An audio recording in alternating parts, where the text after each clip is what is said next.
അവസാന റൗണ്ട് പ്രചാരണത്തിലേക്ക് കടക്കുമ്പോൾ വികസന ക്ഷേമ പ്രവർത്തനങ്ങളിൽ ഊന്നിയാണ് LDF വോട്ട് തേടൽ.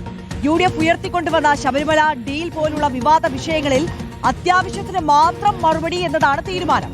പേരാമ്പ്രയിലെ അനൗൺസ്മെന്റ് വിവാദം ഗുണകരമാവില്ല എന്നാണ് വിലയിരുത്തൽ. മുഖ്യമന്ത്രി പിണറായി വിജയൻ ധർമ്മടത്ത് തന്നെ തുടരുകയാണ്.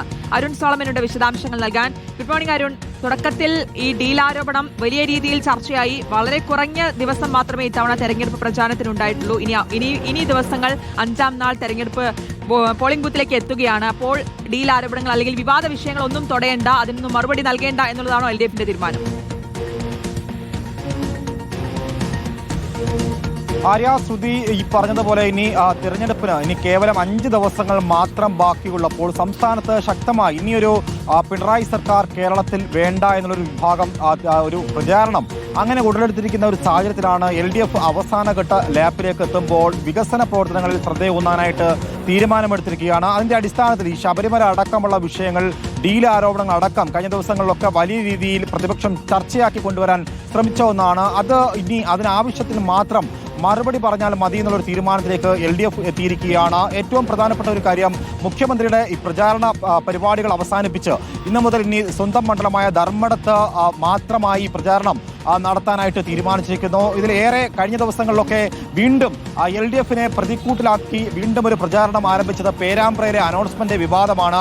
അതിലിപ്പോൾ തെരഞ്ഞെടുപ്പ് ചട്ടലംഘനം ചൂണ്ടിക്കാണിച്ചുകൊണ്ട് തന്നെ ഇപ്പോൾ അവിടുത്തെ ഡെപ്യൂട്ടി കളക്ടർ ഇപ്പോൾ സ്ഥാനാർത്ഥിയായിട്ടുള്ള TP രാമകൃഷ്ണൻ അവിടെ തെരഞ്ഞെടുപ്പ് നോട്ടീസ് നൽകിയിരിക്കുന്ന ഒരു സാഹചര്യം കൂടി മുന്നിലുണ്ട്. അങ്ങനെ ഇരിക്കുന്ന ഒരു ഘട്ടത്തിലാണ് ഇപ്പോൾ ഈ പേരാമ്പ്രയിലെ അനൗൺസ്മെന്റ് വിവാദം ഇനി കൂടുതൽ മറ്റ് ഘട്ടത്തിലേക്ക് കടക്കണ്ട എന്നൊരു രീതിയിലേക്ക് തീരുമാനിച്ചിരിക്കുന്നു. അത് പാർട്ടിക്ക് ആ മണ്ഡലത്തിലായാലും തൊട്ടടുത്തുള്ള മണ്ഡലത്തിലെയും വിജയ സാധ്യതയ്ക്ക് മങ്ങലേൽപ്പിക്കുമെന്നുള്ള കണക്കുകൂട്ടലാണ് LDF എത്തിയിരിക്കുന്നത്. എന്തായാലും അത് ഏറെ ഗുരുതരമായിട്ടുള്ള പ്രതിസന്ധിയിലേക്ക് പാർട്ടിയെ എത്തിച്ചു എന്നുള്ള കാര്യത്തിൽ സംശയം വേണ്ട. കാരണം ആ അനൗൺസ്മെന്റ് നടത്തിയിരിക്കുന്നത് ഒരു ഇടതുപക്ഷക്കാരനാണെന്നുള്ള അടക്കമുള്ള വിമർശനത്തിലേക്ക് UDF എത്തിയിരിക്കുന്നു. ഇതിനോടകം തന്നെ അതിൽ കേസ് എടുക്കാത്തതിലും UDF പരസ്യമായി വിമർശനം ഉന്നയിച്ചിരിക്കുന്ന ഒരു ഘട്ടം കൂടിയുണ്ട്. എന്തായാലും മുസ്ലിം ലീഗ് ഫാത്തിമ തക്ലിയുടെ പേര് പറഞ്ഞുകൊണ്ട് അങ്ങനെ ഒരു മതം പറഞ്ഞ് വോട്ട് പിടിക്കുന്നു എന്നുള്ളൊരു അനൗൺസ്മെന്റ് ആണ് ഇപ്പോൾ വിവാദത്തിലെത്തിച്ചിരിക്കുന്നത്. അതിപ്പോൾ കഴിഞ്ഞ അടക്കം 2021 TP രാമകൃഷ്ണന് 22,000-ലധികം ഭൂരിപക്ഷം നേടിക്കൊടുത്തൊരു മണ്ഡലം 1980 ശേഷം അത് CPMന്റെ അല്ലെങ്കിൽ ഇടതുപക്ഷത്തിന്റെ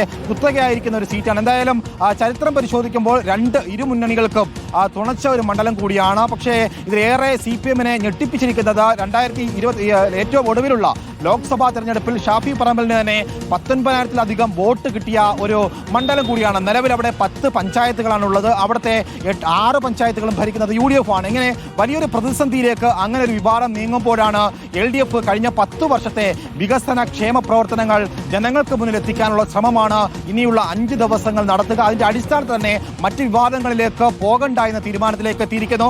ഏറ്റവും പ്രധാനം, ഈ ഒരു 3 ആഴ്ച എടുത്തു പരിശോധിക്കുമ്പോൾ തന്നെ ശബരിമല സ്വർണ്ണക്കൊള്ള പ്രതിപക്ഷത്തിന് ശക്തമായിട്ട് ഉയർത്താൻ പറ്റാത്ത ഒരു സാഹചര്യമുണ്ട്. തുടക്കം മുതൽ തന്നെ രാഹുൽ ഗാന്ധി തിരുവനന്തപുരത്ത് എത്തിയതിന് പിന്നാലെ ഈ ഡീൽ ആരോപണം വരുന്നു. അതിന് പിന്നാലെ പ്രതിപക്ഷ നേതാവ് അടക്കമുള്ളവർ ആ ഡീൽ ആരോപണത്തെ ശക്തമായി പ്രചാരണത്തിൽ എത്തിക്കുന്ന ഒരു കാഴ്ചയാണ് കണ്ടത്. എന്തായാലും അവസാന ഘട്ടത്തിലേക്ക് എത്തുകയാണ് പ്രചാരണം. അതിൽ ഇപ്പോൾ LDF വോട്ട് തേടുന്നത് വികസനമൊപ്പം ക്ഷേമ പ്രവർത്തനങ്ങളിൽ ഊന്നിയാണ്. വിവാദ വിഷയങ്ങൾ തൊടാതെ മുന്നോട്ട് പോകാനുള്ള നീക്കമാണ് നടക്കുന്നത്. അരുൺ സോളമനാണ് വിശദാംശങ്ങൾ നൽകിയത്.